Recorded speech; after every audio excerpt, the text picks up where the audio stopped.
దేవునికి స్తోత్రం. హల్లెలూయా. ప్రభువైన యేసుక్రీస్తు వారి నామములో అందరికీ వందనాలు. మరి మీ పనులు మరి ముగించుకుని లేకపోతే పక్కన పెట్టి దేవుని సన్నిధికి వచ్చారు. God bless you. మరి దేవుడు మిమ్మల్ని దీవించాలని, ఎప్పుడు ఆశీర్వదించి ఆయన నిత్య రాజ్యంలో ఉంచాలని కోరుకుందాం. ప్రియమైన దేవుని బిడ్డలారా, ఈరోజు మరి 7వ సంఘానికి మిగిలిన సంఘాల్లో ఉన్నటువంటి వాటికంటే కూడా నువ్వు ఆసక్తి కలిగి మారు మనసు పొందితే గొప్ప భాగ్యాన్ని దేవుడిస్తానంటున్నాడు. అదేందంటే ఆయన సింహాసనముతో పాటు మనల్ని కూడా కూర్చుండబెట్టుకుంటాడు. దేవునికి స్తోత్రం. హల్లెలూయా. ఎంత గొప్ప భాగ్యం కదా. వాక్యం చదువుకుందాం మనం. దయచేసి 14వ వచనం నుండి 22 వచనాల వరకు వాక్యం చదువుకుందాం. దయచేసి చదవండి. లవోదికయలో ఉన్న సంఘపు దూతకు ఇలాగు రాయము.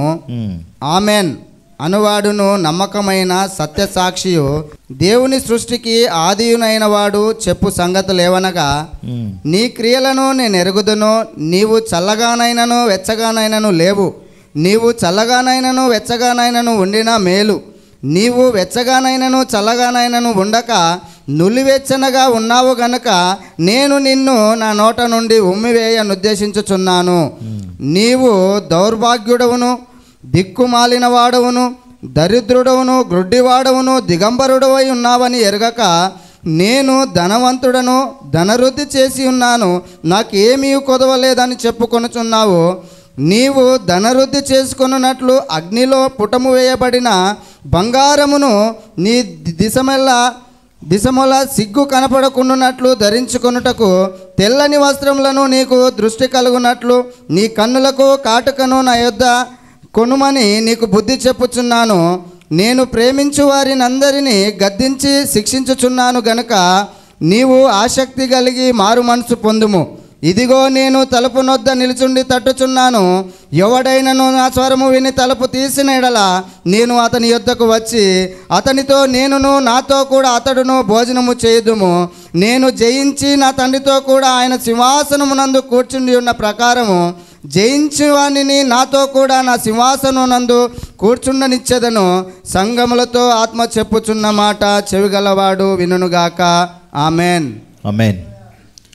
ప్రియమైన దేవుని బిడ్డలారా, ఇక్కడ గమనించినట్లయితే ఈ లవోదికయ సంఘానికి ఉన్నటువంటి స్థితి ఏందంటే నులివెచ్చని స్థితి. ఏ స్థితి? నులివెచ్చని స్థితి. నేటి అంత్య దినాల్లో మనం గమనించినట్లయితే ఎక్కువ సంఘాలు ఎక్కువగా ఈ నులివెచ్చని స్థితిలో ఉన్నాయని దేవుడు తెలియజేస్తూ ఉన్నాడు. నులివెచ్చని స్థితి అంటే ఏంటి? నీళ్లు కాస్తాం కదా, అవి కాసినప్పుడు వెచ్చగా ఉంటాయి, కాయకుండా ఉన్నప్పుడు ఈ రోజుల్లో అయితే ఎట్లా ఉంటాయి? చల్లగా ఉంటాయి కదా. మరి అటు ఇటు కాకుండా మామూలుగా నార్మల్ అంటే అటు వేడి కాదు బాగా, ఇటు చల్లగా కాదు, నులివెచ్చని అని అంటున్నాడు. నులివెచ్చని స్థితి అంటున్నాడు. అంటే ఏంటి?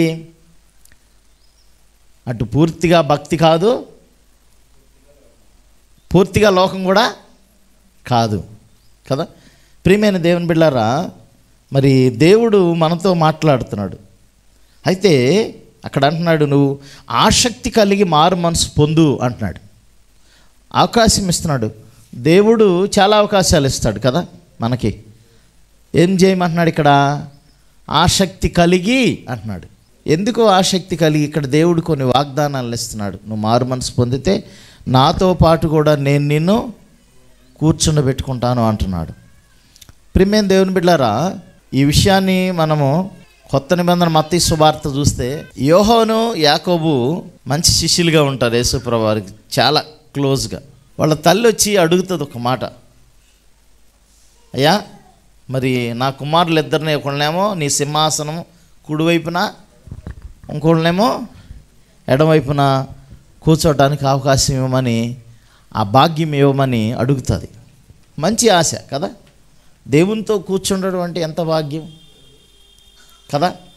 ఆమెకి మరి ఆ విషయం తెలుసా తెలీదా అనేది కాదు, కానీ ఆమె ఆశ అనేది చాలా గొప్పది. ఆశ అనేది చాలా గొప్పది. ప్రియమైన దేవుని బిడ్డలారా, నిజంగా ఆశగల వారి ప్రాణాన్ని దేవుడు తృప్తిపరుస్తాడంట అండి. ఆశగల వారి ప్రాణాన్ని దేవుడు తృప్తిపరుస్తాడంట. అయితే ఈ లవొదికయ సంఘములో ఈ నులివెచ్చని స్థితి అనేది ఉన్నదని చెప్తున్నాడు. అయితే ఈ లవొదికయ సంఘం అనేది సంఘ చరిత్ర చూస్తే ఇది ఏ విధంగా ఏర్పడిందో తెలియదు. కానీ కొలసీ రాసిన పత్రికలో జస్ట్ కొలసీలకు ఒక లెటర్ రాస్తే ఈ లెటర్ను కూడా లవొదికయ సంఘానికి చదివి వినిపించండి అని కొలసీ రాసిన పత్రిక 4వ అధ్యాయంలో ఒకసారి మనం చూస్తాం. చూడండి ప్రియమైన దేవుని బిడ్డలారా, కొలసీ 4:14 వచనం. లూకా అను ప్రియుడైన వైద్యుడును దేమాయు మీకు వందనములు చెప్పుచున్నారు. లవొదికయలో ఉన్న సహోదరులకును నుంపాకును వారి ఇంట ఉన్న సంఘమునకును వందనములు చెప్పుడి. ఇక్కడ ఏమంటున్నాడు చూడండి, ఇక్కడ ఎవరెవరు ఉన్నారు? మీలో ఒకడును క్రీస్తు యేసు దాసుడునైన ఎపఫ్రా మీకు వందనములు చెప్పుచున్నాడు. మీరు సంపూర్ణులను ప్రతి విషయములో దేవుని చిత్తమును గూర్చి సంపూర్ణాత్మ నిశ్చయిత గలవారునై నిలుకుడుగా ఉండవలనని ఇతడు ఎల్లప్పుడూ మీ కొరకు తన ప్రార్థనలో పోరాడుచున్నాడు. ఇతడు మీ కొరకును లవొదికయ వారి కొరకును హియెరాపులి వారి కొరకును బహు ప్రయాసపడుచున్నాడని ఇతను గూర్చి సాక్ష్యం ఇచ్చుచున్నాను అని అంటున్నాడు. ఇక్కడ ఎవరంటే ఎపఫ్రొదితు. ఎవరైనా ఎపఫ్రొదితు అనే ఆయన ఈ సంఘాల గురించి చాలా ఆసక్తి కలిగి ఉన్నాడు. ప్రియమైన దేవుని బిడ్డలారా, పౌలు ఆసియా అంతటా తిరిగాడు. ఆయన యూరప్ కూడా వెళ్ళాడు. ఆయన వెళ్ళిన ప్రాంతాలు చాలా కూడా దాదాపు 3 జర్నీలు చేశాడు. ఎన్నిసార్లు? 3 జర్నీలు అంటే ఆంధ్ర నుంచి ఇక్కడికి వెళ్ళి రావటం, అక్కడ నుంచి ఇక్కడ కాదు, ఇది 100లోనే ఉంటుంది. కానీ ఆయన ఖండం దాటి వెళ్ళాడు ఇంకో ఖండానికి. ఎప్పుడు వాహనాలు లేనప్పుడు, ప్రయాణ సాధనాలు ఫాస్ట్గా లేనప్పుడు వెళ్ళి సేవ చేశాడు. ఆయన దాదాపు 60 సంవత్సరాలు పరిచర్య చేశాడు దాదాపు కదా. ఎంత గొప్ప సేవ చేశాడు పౌలు. ప్రియమైన దేవుని బిడ్డలారా, ఆయన ఆ యొక్క జర్నీస్ చేస్తూ ఉన్న సమయంలో ఎన్నో సమస్యలు వచ్చినాయి. ఆ ప్రాంతాల్లో సముద్రాలు ఎక్కువ ఉండేవి. మరి సముద్రాలు దాటడం అంటే మామూలు విషయం కాదు కదా. ఆ రోజుల్లో పడవలు ఉండేవి, స్టీమర్లు లేవు. స్టీమర్లు అంటే స్టీమ్ బోట్లు కానీ లేకపోతే ఇంజిన్తో నడిచేవి అవి ఉంటాయి. కానీ అవి లేవు. ఆ రోజుల్లో పడవ మామూలు తెడ్డుతో వేసే ఉండేవి అనమాట. మరి ఆ రోజుల్లో మరి అంత గొప్ప పరిచర్య చేశాడు పౌలు కదా. ఆ వాళ్ళల్లో ఈ ఎపఫ్రొదితు అనే ఆయన ఒకడు. ఆయన ద్వారా రక్షణలోకి వచ్చిన వాళ్ళు లేకపోతే అక్కడ మంచి విశ్వాసాలు ఉండేవాళ్ళు ఎపఫ్రొదితు అనే ఆయన ఒకడు. ఆయన కూడా ఈ సంఘం గురించి, ఈ లవొదికయ వారి గురించి కూడా చాలా ప్రయాసపడ్డట్టు మనం చూస్తాం. ఈ లవొదికయ పట్టణాలు ఆ పేరు 5-6 రకాలు ఉన్నాయంట. వాటిల్లో ఇది ఒక నది ఒడ్డున కట్టబడిన పట్టణం అంట. ఇది ఈ లవొదికయ అనే పట్టణం అంటే మనం సంఘం ఏం పిలుస్తున్నాం ఫస్ట్ కాడి నుంచి? ఒక పట్టణాన్ని బట్టి సంఘం పేరుని పిలుస్తున్నాం, అంతే కదా. తెస్సలోనిక అనే పట్టణాన్ని బట్టి తెస్సలోనిక సంఘం అంటున్నాం.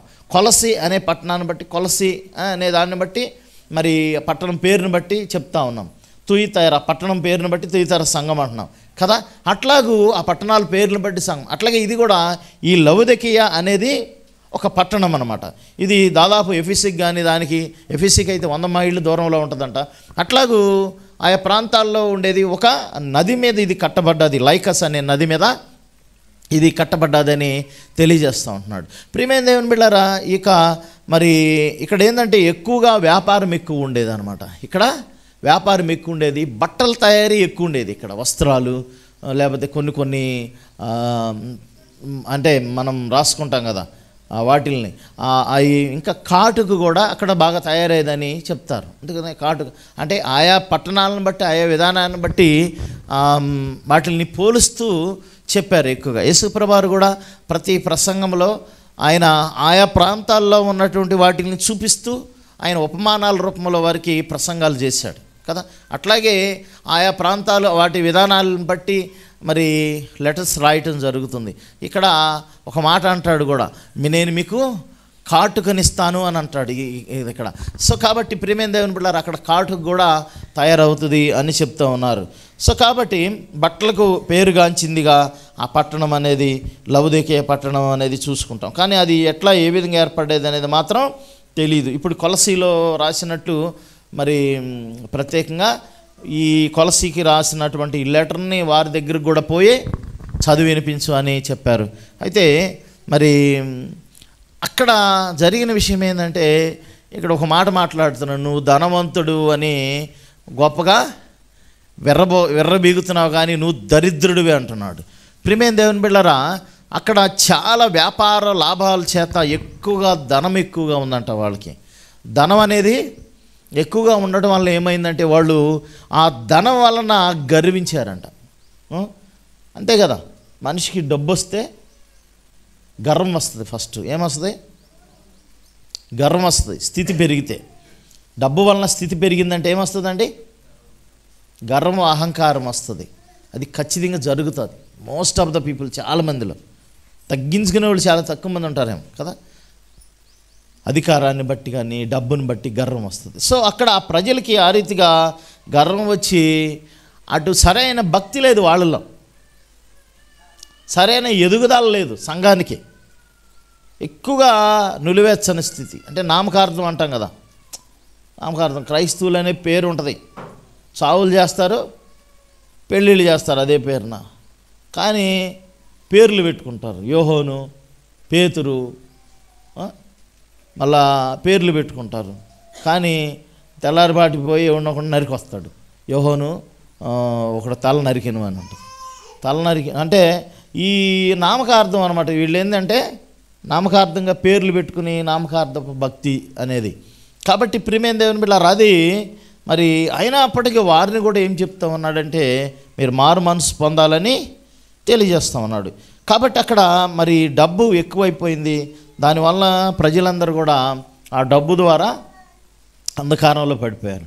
మనం చాలాసార్లు చూసుకుంటాం. 1 తిమోతి 6వ అధ్యాయంలో చూస్తాం కదా, ఏమంటుంది అక్కడ, మరి ధనం అనేది ఏం చేస్తుందంటే సమస్తమైన కీడులకు మూలం అంటున్నాడు. సమస్తమైన కీడులు అంటున్నాడండి, ఒక కీడు కాదు, సమస్తమైన కీడులకు మూలం డబ్బు. అందుకేనే ఎక్కువ డబ్బు ఇడు మనకి దేవుడు కదా. ఎక్కువ డబ్బు ఏంటంటే ఇచ్చేస్తాడని, మన ధనవంతులు కూడా చేయగలడు. కానీ మనం ఎక్కడ తప్పిపోతామోనని. ప్రపంచంలో ఎక్కువ మంది ధనవంతులు ఉన్నారు. వాళ్ళు ఎవరి చేతి కింద ఉన్నారు? దేవుడి చేతి కింద ఉన్నారా లేదా కదా. వాళ్ళు కోల్చాడన్నా కోల్చగలడు, వాళ్ళని పైకి లేపాలన్నా లేపగలడు. Everything is in to God's hand కదా. ప్రతిదీ దేవుని చేతిలో ఉన్నాయి కదా.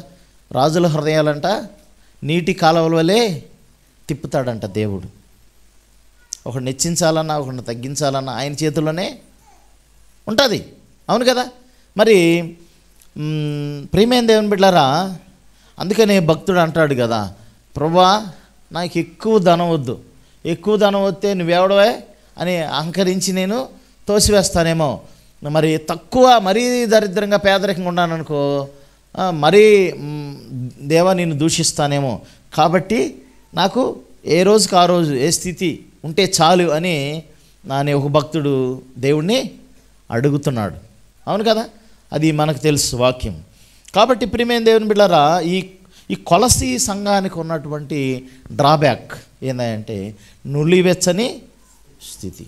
అయినా దేవుడు ఏమంటున్నాడంటే వారికి నువ్వు ఆసక్తి కలిగి మారు మనసు పొందమని మంచి అవకాశం ఇస్తున్నాడు. అయితే మనం ప్రతిసారి కూడా సంఘములో మరి సంఘము రాసిన వాని లక్షణాలను మనం చూస్తాం కదా. సంఘం రాసిన ప్రతిసారి కూడా మనం చూస్తున్నాం. మరి అదే రీతిగా ఇప్పుడు కూడా మనం చూద్దాం. ఇక్కడ మనం గమనించినట్లయితే ప్రియమైన దేవుని బిడ్డలారా, ఆ రాసిన వాని లక్షణాలు ఏంటంటే ఆమేను అనువాడును. ఏమంటున్నాడు ఇక్కడ? ఆమేను అనువాడును అని అంటున్నాడు.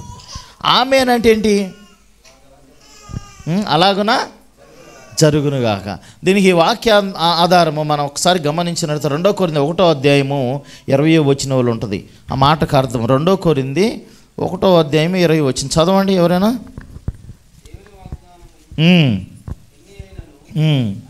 క్రీస్తునందు అవునట్టుగా ఉన్నాను.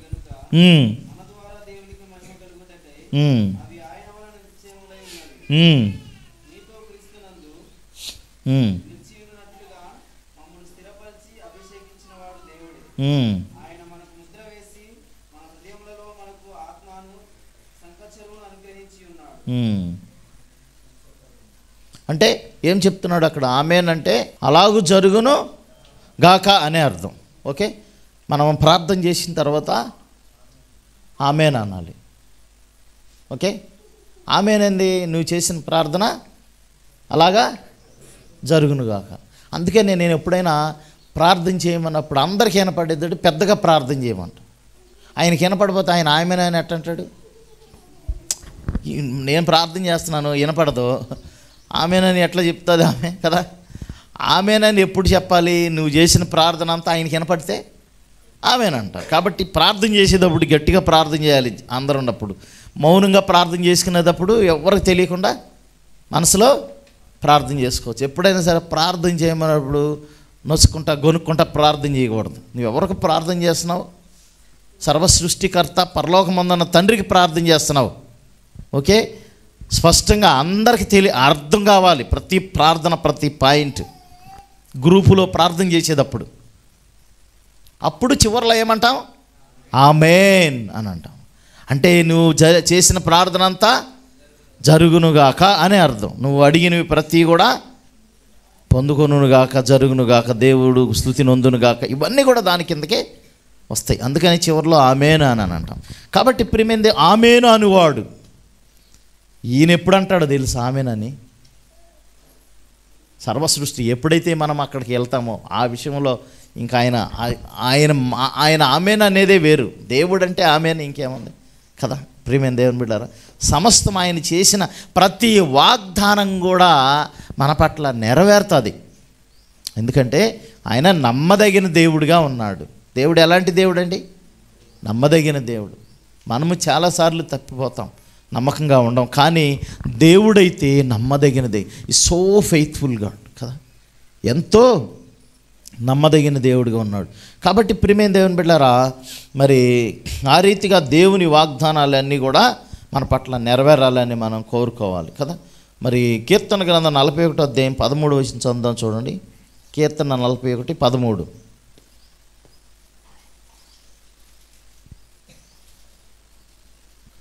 ఇశ్రాయేలు దేవుడైన యెహోవా శాశ్వత కాలము నుండి శాశ్వత కాలము వరకు స్తుతింపబడును గాక.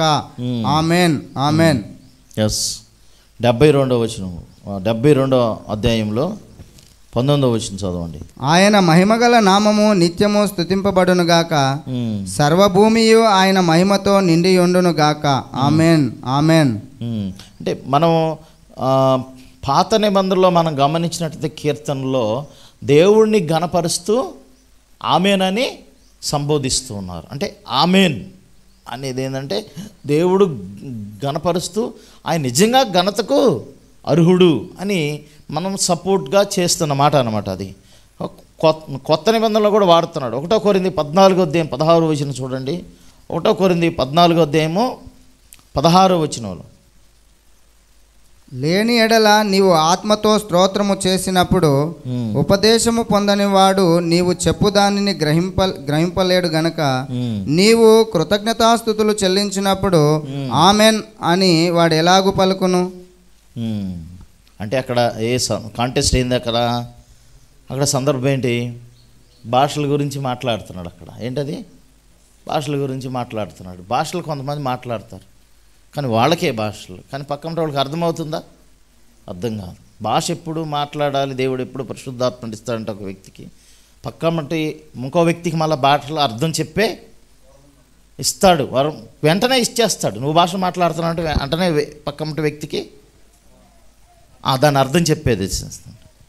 ఓకే, మరి ముఖ్యంగా ఇంకోటి ఏంటంటే భాషలు దేవునికి నీకు మధ్య, సంఘములో అందరికీ అది క్షేమమో కాదు, కానీ ప్రవచనాలు అందరికీ క్షేమం.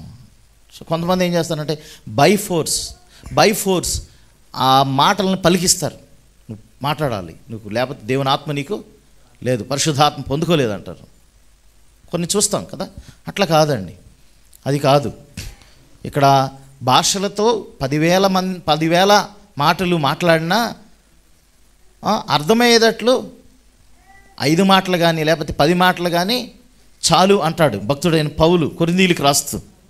అంటే అర్థం అవ్వాలి. ఇప్పుడు నేను ఇంగ్లీష్లో ప్రసంగం చేశాను అనుకో, మీకు ఎంతమందికి అర్థమవుతుంది? కొంతమందికి అర్థమవుతుంది, చదువుకున్న వాళ్ళకి. చాలా తక్కువ మందికి అర్థం కాదు. మొన్న ప్రకాష్ అన్న కొన్ని యాక్షన్ చేస్తా చెప్తున్నాడు కాబట్టి మీరు నవ్వుతున్నారు, అర్థం కావడం. మా చెల్లెలు కూడా తెగ నవ్వుతుంది, నాకు ఇంగ్లీష్ రాకపోయినా. ఎందుకంటే కొన్ని అంటే ఎక్స్ప్రెస్ని బట్టి నవ్వుతున్నారు. మాట అయితే తెలుస్తుందా? తెలియదు. అట్లాగే భాష అనేది ప్రియమైన దేవుని బిడ్డలారా, అట్లా ఆమెన్ అని మనం ఎప్పుడు అనగలుగుతాం? మనకు అర్థమైతేనే అనగలుగుతాం. కాబట్టి ఇక్కడ ఆమెన్ అనే విషయం గురించి కొత్త నిబంధనలో కూడా తెలియజేస్తూ ఉన్నాడు. కాబట్టి మరి ఇంకో విషయాన్ని మనం గమనిద్దాం, చదువుదాం. చూడండి, ఆమెన్ అనువాడు నమ్మకమైన సత్యసాక్షియు, దేవునికి సృష్టియు, ఆదియునైనవాడు చెప్పు సంగతులు ఏమనగా ఆయన లక్షణాలు. ఆమెన్ అనేవాడు, ఆయన ఆమెన్ అంటే ఇంకా అది ఇక తిరిగే లేదు. నమ్మకమైన సత్యసాక్షి అంట ఆయన. ఈ లోకంలోకి ఎందుకు వచ్చాడు యేసుప్రభువారు? సత్యము గురించి సాక్ష్యం చెప్పడానికి వచ్చాడని లేఖనాలు తెలియజేస్తూ ఉన్నాయి. యేసుప్రభువారు ఎందుకు వచ్చారట? సత్యం గురించి సాక్ష్యం. దేవుడు ఎంత సత్యవంతుడు, పరలోకమందున్న దేవుడు ఎంత గొప్ప దేవుడు, ఎంత సత్యవంతుడని చెప్పటానికి ఈ లోకానికి వచ్చాడు ఆయన, తెలుసా ప్రియమైన దేవుని బిడ్డలారా? కాబట్టి ఆయన అందుకనే సత్యము గురించిన సాక్ష్యం, నమ్మకమైన వాడు అని అంటున్నాడు. ఆయన ఒక మాట చెప్తే ఆ మాట మరలా వెనక తీసుకోడు కదా. అందుకనే ఒకసారి బ్లెస్సింగ్ చేసిన తర్వాత, ఒకసారి మనల్ని ఆశీర్వదించిన తర్వాత మనం ఏదైనా ఒక మిస్టేక్ చేసామనుకో, ఆ బ్లెస్సింగ్స్ లాగేసుకోడు దేవుడు, ఫ్లో అవుతానే ఉంటాయి. దేవుడు ఇచ్చిన బ్లెస్సింగ్స్ వస్తానే ఉంటాయి. ఎందుకంటే ఆల్రెడీ ఒకసారి బ్లెస్ చేసేసాడు ఆయన. మనం మనుషులం కాబట్టి ఆయన బ్లెస్ చేసాడు కదా. మనం ఒకసారి ఏదైనా మిస్టేక్ చేసినా ఆ బ్లెస్సింగ్స్ లాగేసుకుని నేను తోసేడు దేవుడు. ఇట్లా మనం ఇన్ని సంఘాల్లో చూసాం. దేవుడు ఏం చేస్తూ ఉంటాడు? అనేక అవకాశాలు మనకి ఇస్తాడు మారుమనసు పొందటానికి అనేక అవకాశాలు ఇస్తాడు. ఎందుకని? ఆయన నమ్మదగిన దేవుడు. మనం ఎవరు నమ్ముకున్నాం? నమ్మదగిన దేవుడిని నమ్ముకున్నాం. ప్రియమైన దేవుని బిడ్డలారా, మనమైతే నమ్మదగిన వారము కాము చాలాసార్లు. సో కొంతమంది మన ఫెయిత్ఫుల్ సర్వెంట్స్గా ఉండొచ్చు. ప్రభువుని నమ్మిన తర్వాత మీలో కొంతమంది నమ్మకంగా ఉంటారు, కొంతమంది నమ్మకస్తులు లేనని కాదు, నమ్మకంగా ఉంటారు. కానీ టోటల్గా దేవుని విషయంలో చూస్తే ఆయన నమ్మకమైన సత్యసాక్ష్యం కలిగిన వాడు అని అంటున్నాడు. ఎంతైనా నమ్మదగిన దేవుడు కదా. యోహోను 5వ అధ్యాయం 36వ వచనంలో తెలియజేస్తాడు. చూడండి, యోహోను 5, 36వ వచనం, 36, 37, 39 కూడా. అతడు మండుచు ప్రకాశించుచున్న దీపమై ఉండెను. మీరు అతని వెలుగులో ఉండి కొంతకాలం ఆనందించుటకు ఇష్టపడుతిరి. అయితే యోహాను సాక్ష్యము కంటే నాకు ఎక్కువైన సాక్ష్యము కలదు. అదేమనిన నేను నెరవేర్చుటకై తండ్రి ఏ క్రియలను నాకు ఇచ్చి ఉన్నాడో నేను చేయుచున్న ఆ క్రియలే తండ్రి నన్ను పంపి ఉన్నాడని నన్ను గూర్చి సాక్ష్యం ఇచ్చున్నవి. మరియు నన్ను పంపిన తండ్రియే నన్ను గూర్చి సాక్ష్యం ఇచ్చుచున్నాడు. మీరు ఏ కాలమందైనను ఆయన స్వరము వినలేదు, ఆయన స్వరూపము చూడలేదు. ఆయన ఎవరిని పంపెనో ఆయనను మీరు నమ్మలేదు గనుక మీలో ఆయన వాక్యము నిలిచి ఉండలేదు. లేఖనములయందు మీకు నిత్యజీవము కలదని తలంచుచు వాటిని పరిశోధించుచున్నారు. అవే నన్ను గురించి సాక్ష్యం ఇచ్చుచున్నవి. అంటే చూడండి ప్రియమైన దేవుని బిడ్డలారా, మరి ఈ సృష్టిలో ఉన్న ప్రతీది కూడా యేసుప్రభువారి గురించి సాక్ష్యం ఇచ్చారు. మరి ఆయన సత్యవంతుడు తండ్రి అని సాక్ష్యం ఇవ్వడానికి యేసుప్రభువారు ఈ లోకానికి వచ్చాడు. కానీ ఆయనైతే తన స్వకీయులే నమ్మలేదు. యేసుప్రభువారినంట తన సొంత వాళ్ళే స్వకీయులు నమ్మలేదు. నిజమైన వెలుగై ఉండెను, ఆ వెలుగు లోకంలోనికి వచ్చును, కానీ ఆ లోకంలో నా వెలుగుని వాళ్ళు గ్రహించలేదు, తీసుకోలేదు ఆ వెలుగుని. నిజమైన వెలుగై ఉండెను అని అంటాడు యోహాను 1వ అధ్యాయం 9వ వచనం కదా. యేసుప్రభు నిజమైన వెలుగై ఉండెను. తండ్రి అయిన దేవాదేవుడు సత్యవంతుడని ఈ లోకంలో సాక్ష్యం చెప్పడానికి యేసుప్రభువారు వచ్చాడు. సో అది సత్య సాక్షి అని అంటున్నాడు. తర్వాత ఇంకో వచనం ఏమందనంటే అక్కడ దేవుని సృష్టికి ఆదియునైనవాడు చెప్పు సంగతులు ఏమనగా. దేవుని సృష్టికి ఆది ఎవరై ఉన్నారు చెప్పండి? క్రీస్తే దేవుని సృష్టికి మొట్టమొదట ఆది యందు వాక్యం ఉండెను, వాక్యము దేవుని వద్ద ఉండెను, ఆ వాక్యమే వాక్యం అంటే క్రీస్తే. వాక్యం అంటే ఎవరు? యేసయ్య. అదే అధ్యాయంలో ఉంటుంది, ఆ యోహాను అధ్యాయంలోనే ఉంటుంది.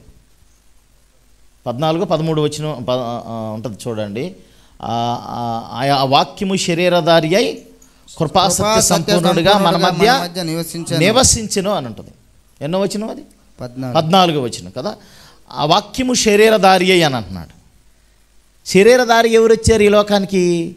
యేసు ప్రభువారు వచ్చారు. కాబట్టి ఆ వాక్యమే శరీరధారి అయి మన మధ్య నివాసం చేసింది.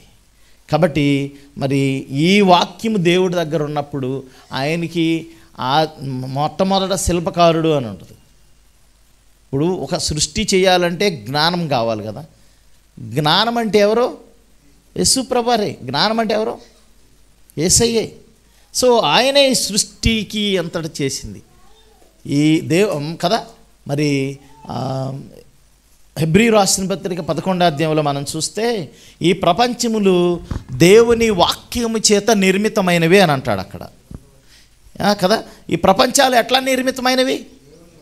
దేవుని వాక్యం చేత. కాబట్టి ఆయన లక్షణాల గురించి చెప్పుకున్నాం ప్రియమైన దేవుని బిడ్డలారా. ఆయన సత్యసాక్షి అని మరియు దేవుని సృష్టికి ఆదియునైనవాడు చెప్పు సంగతులు ఏమనగా అంటున్నాడు. 15వ వచనం గమనించినట్లయితే నీ క్రియలను నేను ఎరుగుదును, నువ్వు చల్లగానైనను వెచ్చగానైనా లేవు, నువ్వు చల్లగానైనా వెచ్చగానే ఉండినా మేలు. ఓకే, ఇక్కడ అంటే మనం పవర్ఫుల్ ఫైర్ బ్రాండ్గా ఉండాలంటున్నాడు ఇక్కడ. ఫైర్ బ్రాండ్ అంటే ఏంది? బాగా వెలిగింపబడి ఆత్మయందు తీవ్రత కలిగిన వారవై ఉండాలని దేవుడు కోరుకుంటున్నాడు. మనం పూర్తిగా పాపములు పడిపోయి నాశనం అయిపోవాలని కాదు దేవుడి ఉద్దేశం అక్కడ మాట అది.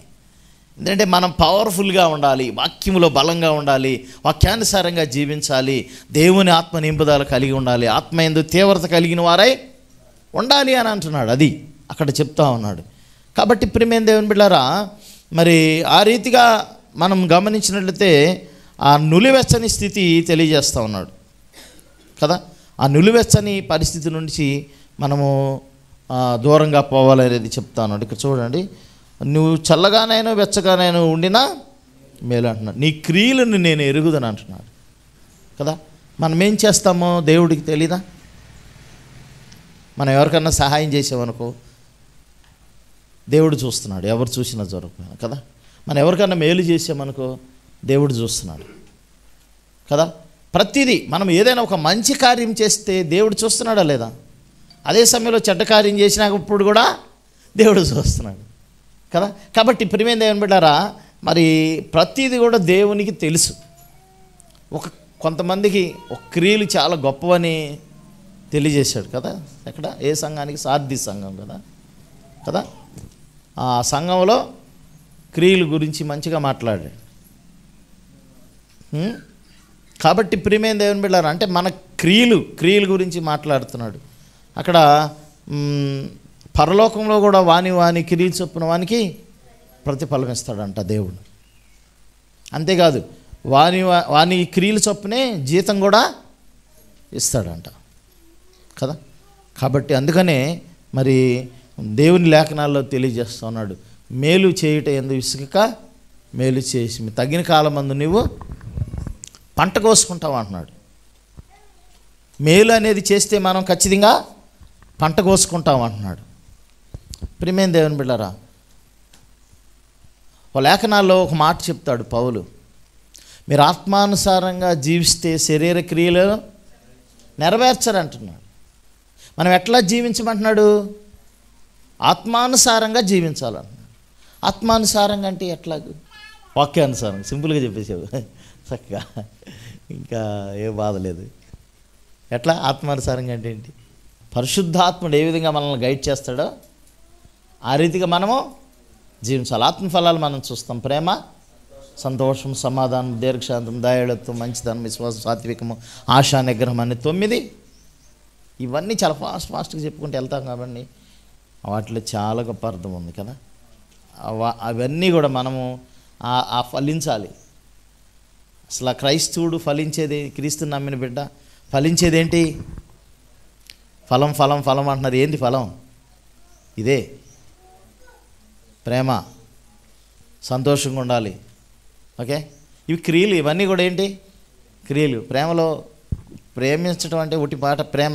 నిన్ను ప్రేమిస్తున్నానంటే కాదు. ప్రేమిస్తున్నానంటే అర్థం ఏంటి? క్రియలు చేయాలి. కష్టాలు ఉన్నప్పుడు హెల్ప్ చేయాలి, బాధలు ఉన్నప్పుడు, ఇబ్బందులు ఉన్నప్పుడు ఓదార్చాలి, బలపరచాలి. క్రియ ఇది కదా. చాలా చాలా ఎఫర్ట్ ఉంటుంది క్రియల్లో కదా. అవును కదా. మీరు ఎట్లా హార్డ్ వర్క్ చేస్తున్నారో పని, అట్లాగే ఈ క్రియలు విషయంలో కూడా ఒక మాట ఉంటుంది. అది నాకు చాలా మంచిగా అనిపిస్తుంది. ఎట్లా ప్రేమ కలిగి ఉండేట ఒక ప్రయాసపడు అని ఉంటుంది. ఏమి కలిగి ఉంది అక్కడ? ప్రయాసపడు అంటున్నాడు. ప్రయాసం అంటే ఏంటి చెప్పండి? ప్రయాసం అంటే ఏంటి? చాలా ప్రయాసపడి, చాలా కష్టపడుతున్నాడు, చాలా సంపాదిస్తున్నాడు అని అంటాం. ప్రయాసం, హార్డ్ వర్క్ అంటాం కదా. చాలా కష్టపడి బాగాని అట్లా ప్రయాసపడాలి ప్రేమ గురించి. ఓకే, కాబట్టి వీటిని బట్టి దేవుడు ప్రతిఫలం, అలాంటి గొప్ప దేవుడు గురించి తెలియజేస్తూ ఉన్నాడు. నువ్వు వెచ్చగానే చల్లగానే ఉండక నులివెచ్చకున్నావు కనుక నేను నిన్ను నా నోట నుండి ఉవ్వేయ ఉద్దేశించుతున్నాను అంటున్నాడు. దేవుడు ఉమ్ము వేస్తానంటున్నాడు. నులివెచ్చగా ఉంటే ఉమ్మి వేస్తానంటున్నాడు. ప్రియమైన దేవుని బిడ్డలారా, చూడండి వాక్యం మరొకసారి దేవుడు మనతో మాట్లాడుతున్నాడు. ఒకవేళ మనం నులివెచ్చని స్థితిలో దేవుని యందు మంచి విశ్వాసం కలిగి లేవేమో ఒకసారి పరిశీలించుకుందాం. వాక్యం తెలియజేస్తూ ఉన్నాడు. ప్రియమైన దేవుని బిడ్డలారా, దేవుడు మనకు వాక్యాన్ని ఇచ్చింది ఎందుకంటే సరి చేసుకోమని. వాక్యం ఎందుకు ఇచ్చాడు దేవుడు? సరి చేసుకోమని. కానీ అక్కడ అంటున్నాడు చూడండి ప్రియమైన దేవుని బిడ్డలారా, నీవు దౌర్భాగ్యుడవును, దిక్కుమాలిన వాడవును, దరిద్రుడవును, గుడ్డివాడవును, దిగంబరుడవై ఉన్నావని ఎరుగక నేను ధనవంతుడవును, ధనవృద్ధి చేసి ఉన్నాను, నాకేమీ కొదువులేదని చెప్పుకొనుచున్నావు అని అంటున్నాడు. నీవు దౌర్భాగ్యుడవును, దిక్కుమాలిన వాడవును, దరిద్రుడవును అని అంటున్నాడు. అంటే ఏంది ఇక్కడ? వాళ్ళు బాగా ధనవంతుడు, డబ్బు ఉంది కదా, వాళ్ళు దిక్కుమాలిన వాళ్ళు ఎట్లా అవుతారు? అది ఆత్మీయంగా దిక్కుమాలిన వాళ్ళు అయిపోయారు, ఆత్మీయంగా దరిద్రులు అయిపోయారు కదా. బేదలాజరు విశ్వాసమందు భాగ్యవంతుడు, కానీ అక్కడ ధనవంతుడు ఒకడు ఉన్నాడు. యేసుప్రభు చెప్పిన ఉపమానంలో వాడు సన్నపనార బట్టలు ధరించుకునేవాడంట, విలాసవంతమైన జీవితం జీవించేవాడంట, కానీ విశ్వాసమందు దరిద్రుడు వాడు. విశ్వాసమందు ఆయన దరిద్రుడు కాబట్టి నరకంలో యాతన పడుతున్నాడు. ఈయన తినటానికి కూడా తిండి లేకపోయినా శరీరం అంతా కురువులు, కుక్కలు వచ్చి నాకుతున్నాయి కదా. ఆయన విశ్వాసమందు ఆయన భాగ్యవంతుడు కాబట్టి పరలోకంలో అబ్రహాము రొమ్మున అనుకుని కూర్చున్నాడు. దేవునికి స్తోత్రం, హల్లెలూయా. అంటే మనం పరలోకం రావటానికి ధనంతో సంబంధం లేదు, పరలోకం వెళ్తానికి. మేము తొలి దినాల్లో పరిచయం చేసేటప్పుడు యూత్ అందరం కుర్రోళ్ళు ఉండేవాళ్ళం కదా, అనుకు మాట్లాడుకుంటూ ఉండేవాళ్ళం. ముఖ్యమైనది ఏంటంటే కొంతమంది డబ్బు అనేవాళ్ళు, కొంతమంది దేవుడు అనేవాళ్ళు. అసలు డబ్బు లేకపోతే ఎట్లా వెళ్తావయ్యా, ఇక్కడ నుంచి వేరే చోటుకి వెళ్ళాలి, మరి డబ్బు ఉండాలి కదా అనుకునేవాడు. కానీ డబ్బు కానీ ఏదైనా ప్రొవైడ్ చేసేది ఎవరు? దేవుడేనండి. దేవుడే ప్రొవైడ్ చేస్తాడు. ఏది కల్పించిన దేవుడే. ఒకనొక రోజుల్లో ఈ డబ్బు ఉందండి, ఈ కరెన్సీ ఉందా? ఏముంది? వస్తు మార్పిడి ఉండేది, బార్టర్ సిస్టమ్ అంటారు ఇంగ్లీష్లో. వస్తు మార్పిడి ఉండేది, అప్పుడు డబ్బు లేదు. అయినా బ్రతకలేదా మనుషులు? మనుగడ సాగించలేదా? ఒక ప్రాంతం నుండి ఇంకో ప్రాంతం వెళ్ళలేదా? కొన్ని వందల వేల కిలోమీటర్ల దూరం ప్రయాణం చేయలేదా? ఒకవేళ ఆలస్యంగా వచ్చు, కానీ ప్రయాణం చేశారు. ఆ రోజుల్లో ఫ్యాన్లు లేవు, ఏసీలు లేవు, ఏవి లేవు, బ్రతకలేదా? బ్రతికారు, మనకంటే బలంగా బ్రతికారు, మనకంటే ఎక్కువ సంవత్సరాలు బ్రతికారు, మనకంటే ఆరోగ్యంగా బ్రతికారు. తెలుసా మీకు? మనకంటే చాలా సంతోషంగా బ్రతికారు అని కదా మీకు. ఇప్పుడు మనకులాగా ఇప్పుడు విలాసవంతమైన బిల్డింగులు లేవు వాళ్ళకి. ఇప్పుడు ట్యాప్ ఓపెన్ చేస్తే వాటరు. నేను చిన్నప్పుడు చెరువులో నుంచి నీళ్ళు తీసుకొచ్చినవాడు కడవలతో, 2 కడవలతో మోసుకొచ్చాను. ఒక చెరువు ఉండేది, ఆ చెరువులో నీళ్ళు ఎట్టుండేవి తెలుసా? ఆ తామరాకులు ఉండేవి, తామరాకుల్లో అది ఎర్రగా అయిపోయింది, ఆ నీళ్ళు ఎర్రగుండేవి. అవి తెచ్చుకుని తాగేవాళ్ళం మేము చిన్నప్పుడు. కానీ చాలా ఆరోగ్యంగా ఉండేవాళ్ళం. ఇప్పుడు చాలా ఈ బాటిల్లో వస్తున్నా కానీ మంచి వాటర్ ఉండేవి. ఆ వాటర్ తాగితే కాళ్ళు నొప్పులు అంటున్నారు. ఏంది ఇది? దరిద్రం కదా అదే? దరిద్రం అంటే అదే. ఏంది ఇది? మనం చాలా ధనవంతులు అనుకుంటున్నాం, దరిద్రం ఇదే. అవును కదా? అట్లా ఎందుకు జరుగుతుంది? నేను నిజంగా దేవుడికి లోపడతలేదు. మనం నిజంగా దేవుడికి లోపడితే మనం ఏది తిన్నా అది మనకి ఆరోగ్యమే, ఏది తాగినా అది ఆరోగ్యమే. అప్పుడున్న ఆ విధానం వేరు. అప్పుడు తెలివి లేదండి, చాలా అమాయకంగా ఉండేవాళ్ళు ప్రజలు, ఎడ్యుకేషన్ లేదు. ఉన్నంతవరకు ఏదో అంటారు, ఒక సామెతం కలోగంజా అని అంటారు కదా, ఆ రోజుల్లో ఉండేది. కలోగంజా అంటే కళ్ళు కదా, ఏదో తినేసి వణుకునేవాడు అని అట్లా ఉండేది. ప్రియమైన దేవుని బిడ్డలారా, మరి ఈ రోజుల్లో అయితే ఎన్ని పరిస్థితులు ఉన్నాయి. మరి అక్కడ వ్యాపారం ఉంది, ఆ లౌదికీయ పట్టణంలో విస్తారమైన వ్యాపారం ఉంది, డబ్బు ఉంది, బాగా గర్వం వచ్చేసింది వాళ్ళకి. దేవుడేవాడు. మీరు గమనించండి, ఒకానొక రోజుల్లో వెస్ట్రన్ కంట్రీస్లో మంచి మిషనరీస్ వచ్చారు ప్రపంచంలో నలుమూల నుంచి. ఫర్ ఎగ్జాంపుల్ ఇంగ్లాండ్ నుంచి. ఈ రోజుల్లో మీరు వెస్ట్రన్ కంట్రీస్ పరిస్థితులు చూడండి, మనం వెళ్ళి వాళ్ళకి సువార్త చెప్పాలి. మీకు తెలుసా? వాళ్ళు పాడైపోయారు బొత్తిగా. డబ్బు ఎక్కువైపోయింది, టెక్నాలజీ ఎక్కువైపోయింది. టెక్నాలజీ, డబ్బు, లేకపోతే ఎక్కువ మనం అనుకుంటాం మనకి సుఖవంతమైన యోగ్యమైన జీవితం జీవించడానికి మనకి ఎంతో ఉపయోగపడతాయి అనుకుంటాం, కానీ అవి మనల్ని పాడు చేస్తాయి అని మనకి తెలియదు. అవును, నిజం. ఇంగ్లాండ్లో మొట్టమొదటి పారిశ్రామిక రెవల్యూషన్ వచ్చింది ఎక్కడో తెలుసా? ఇంగ్లాండ్లోనే 16వ శతాబ్దంలోనే వచ్చింది. మనకు 21st సెంచరీలో వచ్చినాయి మనకి కదా కంపెనీలు కానీ అవి ఇవని. వాళ్ళకి 16వ శతాబ్దంలోనే వచ్చేసినాయి. అంతగా ఆ రోజుల్లో అంత పాపం ఉండేది. తర్వాత దేవుడు స్వార్థ వెళ్ళినప్పుడు వాళ్ళందరూ చాలామంది యాక్సెప్ట్ చేశారు, రక్షణ పొందారు. తర్వాత మళ్ళీ మారు మనసు పొంది ఆ ప్రాంతాల నుండి 16-18 శతాబ్దంకి వచ్చేసరికి ప్రపంచంలో నలుమూలల ప్రాణాల కోసం కూడా ప్రాణాలను కూడా అర్పించి దేవుని సేవను చేశారు అనేక మంది మిషనరీస్. చూడండి, మీరు ఎక్కువ మంది ఇంగ్లాండ్ నుంచి ఉంటారు, కొంతమంది అమెరికా నుంచి ఉంటారు, కొంతమంది వేరే వేరే మంచి వెస్ట్రన్ ఆ కంట్రీస్లో నుండి చాలామంది స్వార్థ పరిచర్య తీసుకొచ్చారు. అనేక మందికి సహాయం చేశారు. అనేక మంది పేద దేశాలకి మిషనరీస్ వచ్చి అక్కడ అనాథాశ్రమాలు, వృద్ధ విధవరాండ్రకి ఆశ్రమాలు, ఇళ్ళు కట్టించారు. కొన్ని ప్లేసుల్లో బట్టలు ఇచ్చి స్వార్థ చెప్పారు. అంత ఆసక్తిగా ఉండేవాళ్ళు. ఈ రోజుల్లో పరిస్థితి చూసే నిజంగానే లౌదికీయ సంఘం పరిస్థితి ప్రపంచమంతా ఇట్లాగే ఉందేమో అనిపిస్తుంది. నిజం. ఈ వెస్ట్రన్ కంట్రీస్లో ఇప్పుడు మన సౌత్ కొరియా ఒకానొక రోజుల్లో చాలా పేదరికాల్లో నుంచి 3వ దేశం అంట, కింద నుంచి అడుగు నుంచి 3వ దేశం అంట. ఇప్పుడు ప్రపంచంలోనే అతి అభివృద్ధి చెందిన దేశాల్లో ఒక దేశం. జస్ట్ క్రైస్తత్వం వెళ్ళింది ఎన్ని సంవత్సరాలు అవుతుంది తెలుసా? 50 years. 50 years బ్యాక్ చూస్తే 1%. అప్పుడు అన్న ఒకసారి మనకు చెప్పాడు కదా, ప్రకాష్ అన్న ఏం చెప్పాడు? వాళ్ళు ఆ టైంలోనంట 50 years బ్యాక్, ఆ టైంలో ప్రభువుని నమ్ముకున్న తొలి దినాలంట వాళ్ళు షేరింగ్ చేసుకునేవాళ్ళు అంట. ఏమని షేరింగ్ అంటే ఏంటి? ఇంత అన్నం ఉందనుకో తలకు ముద్ద తినేవాళ్ళు అంట. అవసరమైతే చిన్నపిల్లలకి పెట్టేసి వీళ్ళు పస్తులు ఉండేవాళ్ళు అంట, ప్రార్థన చేస్తారు. అట్లా ఒకళ్ళు షేరింగ్ అంటారు. Love and care and sharing. ఇట్లా చేసుకున్నప్పుడు దేవుడు ఆ దేశాన్ని ఆశీర్వదించాడంట. ఇప్పుడు మనం చాలామందిని చూస్తాం, బాగా అభివృద్ధి చెందుతారు విస్తారంగా, కానీ ఎవరిని పట్టించుకోరు. నిజమైన ధనభివృద్ధి అంటే ఏంది? నీకున్నది మంచిగా ఉపయోగించడమే కాకుండా, ఇతరులకి సహాయం చేయటమే కాకుండా, దేవుని విషయంలో మనం ముందుకు వెళ్ళాలి, ఆత్మీయంగా బలంగా ఉండాలి, ఆత్మీయంగా ఎదగాలి. ఇదే నిజమైనటువంటి ఆత్మీయ జీవితం. ఇదే నిజమైన ధనం వృద్ధి చేసినట్లు. దేవునికి స్తోత్రం. హల్లెలూయా. కాబట్టి ప్రియమైన దేవుని బిడ్డలారా, అక్కడ ఆ సంఘాన్ని గురించి మాట్లాడుతూ చాలా బాధపడుతున్నాడు దేవుడు.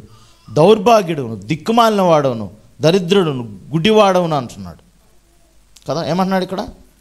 గుడ్డివాడు. గుడ్డివాడు అంటే ఏంటి?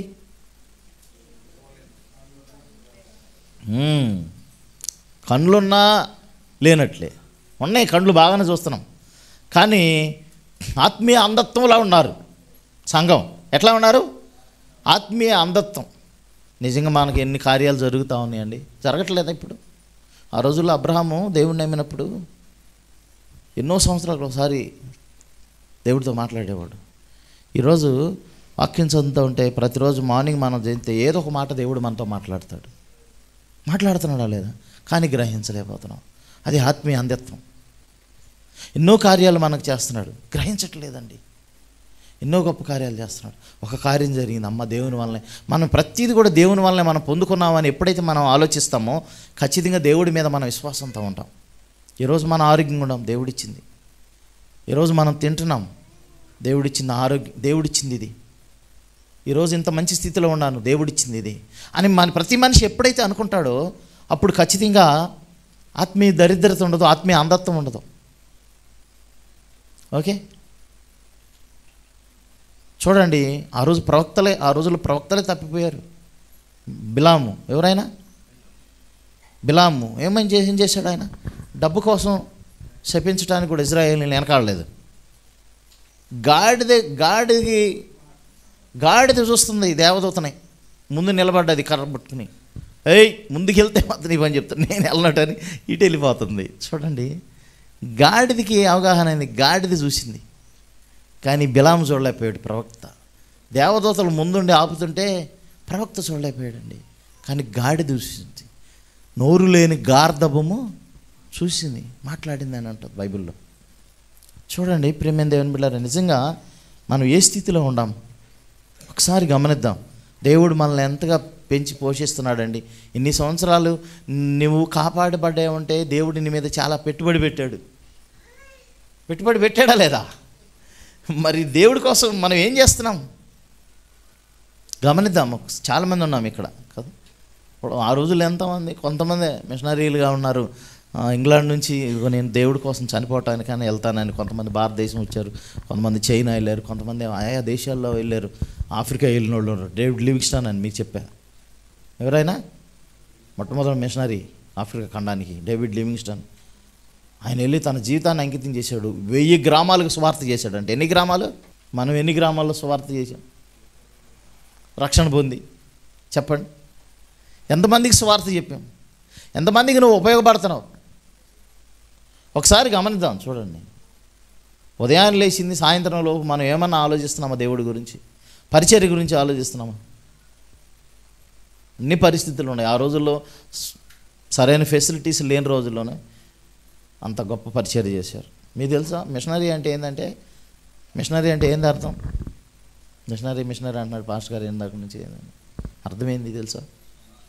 భాష తెలీదు, ఆహారపు అలవాట్లు వేరుగుంటాయి, సంస్కృతి వేరుగుంటుంది, చాలా ప్రాంతం. ఇక అంతేకాదండి, వాతావరణ కండిషన్. ఆఫ్రికా ఖండంలో చాలా భయంకరమైన వేడి తెలుసా? ఇంగ్లాండ్లో చాలా చల్లగా ఉంటుంది. వీళ్ళు ఆడికి వెళ్తే మాడిపోతారు ఒక దెబ్బకి. వాళ్ళే నల్లగా ఉంటారు. ఎందుకో తెలుసా? వాళ్ళకి శాపం కాదు, అది సూర్యరశ్మి డైరెక్ట్గా దిగుతాడు, అందుకే నల్లగా ఉంటారు. ఆఫ్రికా కాంటినెంట్లో ఉండే వాళ్ళందరూ ఎక్కువ మంది ఎట్లా ఉంటారు? చాలా నల్లగా ఉంటారు. మరి అక్కడికి వెళ్ళి తెల్లవాళ్ళు వెళ్ళారంటే మరి వాళ్ళు ఎంత బాధ ఉంటుంది కదా. మనం ఎప్పుడన్నా మాకు చూడు, ఎప్పుడన్నా ఇక్కడికి వస్తే చాలా హాయిగా అనిపిస్తుంది. అందరికి వెళ్ళామా చెమట పోతుంటే అప్పుడు ఎప్పుడెప్పుడు వెళ్ళిపోదాం అని అంటుంది కదా. అనిపిస్తా లేదా? ఈ మేలో అయితే అసలు వెళ్ళలేం. ఎప్పుడైనా ఒక వారం 10 రోజులు ఉన్నామా మే నెలలో వెళ్ళి మన పెళ్ళికి వెళ్ళాను. నాకైతే ఇక మామూలుగా ఏంటది సన్ స్ట్రోక్ అంటాం కదా, ఒక 3 రోజులు నీరసంగా పడిపోయా. చూడండి, భాష వాతావరణ పరిస్థితులు వేరుగా అన్ని ప్రాంతాల్లో వెళ్ళి స్వార్థ చేశారంటే నిజంగా ఒకసారి గమనిద్దాం. చూడండి ఎంత ప్రయాసపడ్డారు వాళ్ళు కదా. వాళ్ళు నిజంగా ఆత్మీయ అంధత్వం లేదు వాళ్ళకి. దేవుడు వాళ్ళ కళ్ళుని తెరిచాడు, వాళ్ళ హృదయాన్ని తెరిచాడు. అయ్యో, నశించిపోయే ఆత్మల్ని రక్షించాలి, వాళ్ళ పరిస్థితి ఏంది అని. మన ప్రకాశాన్ని వచ్చాడు, అన్న కూడా చాలా అవకాశాలు వచ్చినాయి. చాలామంది వెళ్ళమన్నారంట, నువ్వు అమెరికా వెళ్ళు, లేకపోతే ఆ దేశం ఈ దేశం వెళ్ళు, లేదు నేను భారతదేశమే వెళ్తా అని చెప్పాడు. అన్న చాలా గొప్ప పరిచర్య చేస్తాడు మంచిగా. కొంతమంది ఉన్నారు మిషనరీ చాలా యథార్థంగా పరిచర్య చేసేవాళ్ళు.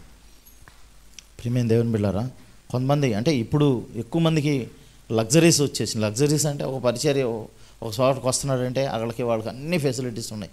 ఆ రోజుల్లో 200 సంవత్సరాల క్రితం అలాంటి ఫెసిలిటీస్ లేవు, ఏసీలు లేవు కదా.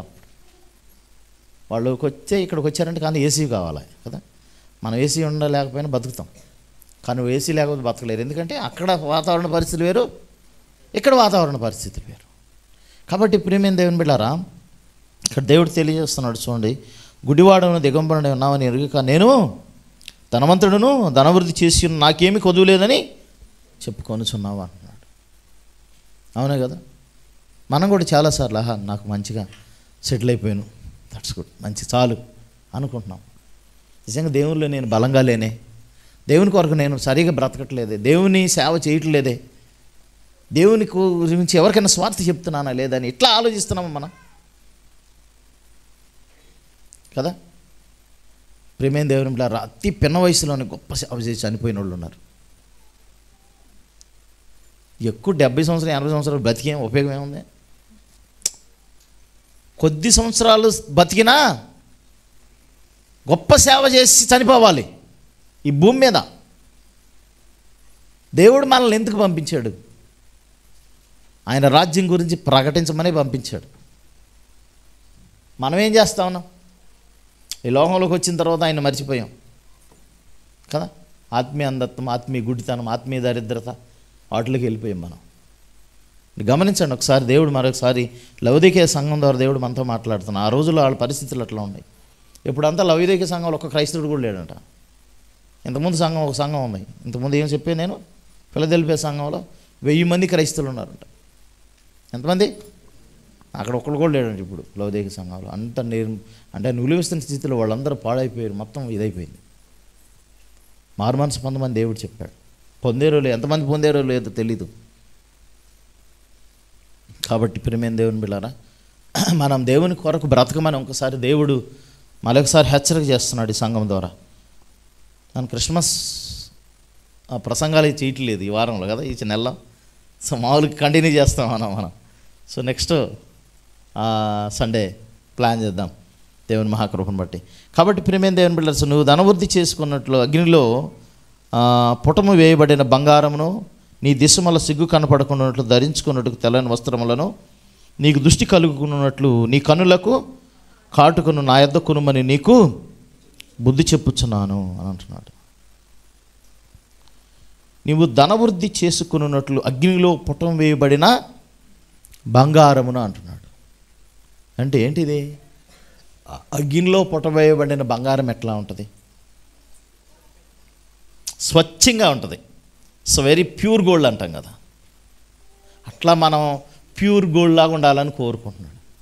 అంటే ఆ గోల్డ్ ప్యూర్ కావడానికి ఏం జరిగింది? ముడి బంగారం కాల్చబడ్డది, బాగా కాల్చబడ్డది, మెత్తన చేయబడ్డది, తిప్పబడ్డది కదా. ఒక వస్తువు తిప్పాలంటే బంగారం, మనం వస్తువు తయారు చేస్తే దాన్ని చాలా తిప్పుతాడు. సో అట్లాగే మనం కూడా మరి అనేక శ్రమలు వచ్చినప్పుడైనా వాటిని మనము ఓర్చుకోవాలి. ప్రియమైన దేవుని బిడ్డలారా, నేను కొన్ని లేఖనాలను చూపించట్లేదు, టైం మనకు చాలా తక్కువ ఉంటుంది కాబట్టి. సో నేను ఎక్స్ప్లెయిన్ చేస్తున్నాను ఓన్లీ, అంతే. చూడండి, ఇక్కడ అగ్నిలో పుటమేయబడిన బంగారమును అంటున్నాడు. అంటే కొన్ని శ్రమలనే కొలిమిలో మనము ఉంచబడాలి. దేంట్లో? శ్రమలనే కొలిమిలో ఉంచబడాలి అంటున్నాడు. చూడండి ప్రియమైన దేవుని బిడ్డలారా, నీ దిశమల సిగ్గు కనపడకుండానట్లు ధరించుకున్నటకు తెల్లని వస్త్రంలో నీకు దృష్టి కలుగుటకు నీ కనులకు కాటుకను నా యొద్ద కొనుమని నీకు బుద్ధి చెప్పుచున్నాను అని అంటున్నాడు. దిశమల సిగ్గు కనపడకుండానట్లు ధరించుకొనుటకు తెల్లని వస్త్రములను అంటున్నాడు. అంటే దిశమల అంటే ఏంటి? చిన్నపిల్లలకి అది మీరు ఎప్పుడైనా చూసి సిగ్గుపిల్ల అంటారు కదా, వేస్తారు. దిస్సిమాల కడపడకుండానట్లు అని అంటాడు కదా. అంటే మనం చేసే పనికి మాలిన వ్యర్థమైన పనులన్నీ కూడా కనపడకుండా ఉండాలంటే అవి మనకి నీతి క్రియల్ని దేవుడిస్తానంటున్నాడు. అంటే వ్యర్థమైన క్రియల నుండి, పాపపు క్రియల నుండి మనం విడిచిపెట్టి తెల్లని వస్త్రాలంటే ఏం చెప్పాము? నీతి క్రియలకి సాదృశ్యం. ప్రకటన గ్రంథంలో తెలియజేస్తున్నాడు కదా. వస్త్రములు అంటే ఏమంటున్నాడంటే నీతి క్రియలకు సాదృశ్యం కదా. మంచి క్రియలను, నీతి క్రియలను దేవుడు మనకి ఇస్తానని చెప్తున్నాడు. అంటే నీ క్రియలు నేను ఎరుగుదనని ఫస్ట్లో చెప్పాడు కదా. ఏ క్రియలు కలిగి ఉండాలంటున్నాడు అంటే నీతి క్రియలు. ఓకే, నీతి క్రియలు కనిపించినప్పుడు ఒకసారి నేను అందుకని చెప్పాను, మనం ఆత్మానుసారంగా జీవిస్తే శరీర క్రియలు నెరవేర్చం మనం అని చెప్పుకున్నాం కదా. ఆ క్రమంలో ఏంటంటే అసలు ఇప్పుడు ఈ శరీర క్రియలు అనేవి తగ్గించేసి ఆత్మానుసారంగా జీవించాలి. ఆత్మానుసారంగా జీవిస్తే శరీర క్రియలు అనేది స్లోగా తగ్గిపోతాయి. ఒకసారి మన జీవితంలో, మన లైఫ్లో ప్రాక్టీస్ ఏది చేస్తే అది మనకు అలవాటు అవుతుంది. కొంతమంది బాగా స్మోకింగ్ చేస్తారు. స్మోకింగ్ చేయలేకపోతే ఉండలేరు. దానివల్ల ఏమవుతుంది? ఊపిరితిత్తులు పాడైపోతాయి, లంగ్స్ అంటాం కదా. ఊపిరితిత్తులు పాడైపోతాయి, తద్వారా మరి ఆయుష్ కూడా తగ్గిపోతుంది. కొంతమంది క్యాన్సర్ కూడా వస్తుంది పొగ తాగటం వల్ల కదా. మరి అది అలవాటు, హ్యాబిచువల్ యాక్షన్ అంటాం దాన్ని. ఏదది? హ్యాబిచువల్ యాక్షన్స్ కొన్ని ఉన్నాయి మనకి. హ్యాబిచువల్ యాక్షన్స్ అంటే ఏంటి?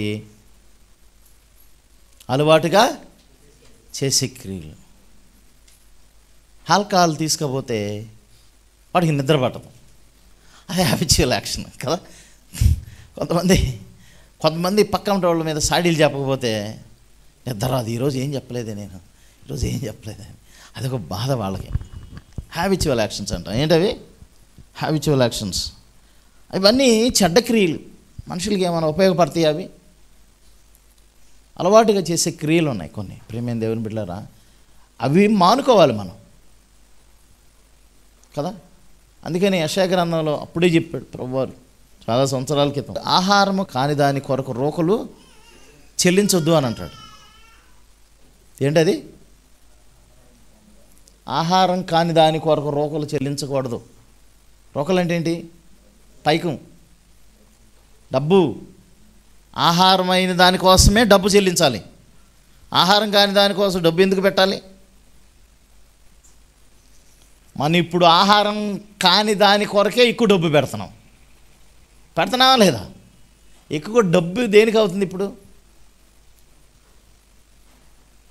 మీరు ఒకసారి ఆలోచించుకోండి. ఇంటికి వెళ్ళిన తర్వాత కూర్చుని ఒక 10 నిమిషాలు ఎవరితో మాట్లాడకుండా నేను ఏటికి ఎక్కువ ఖర్చు పెడుతున్నాను అనుకుంటే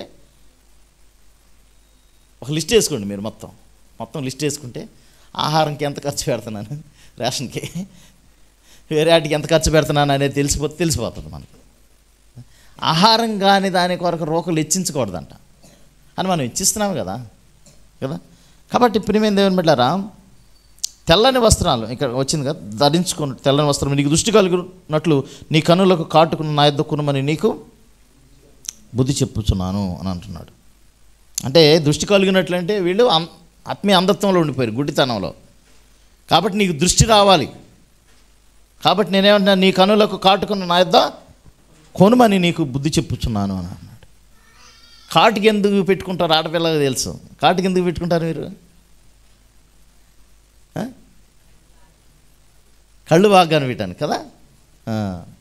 అవును, మేబీ కావచ్చు, దాని సైంటిఫిక్ రీజన్ కూడా ఉండొచ్చు కదా.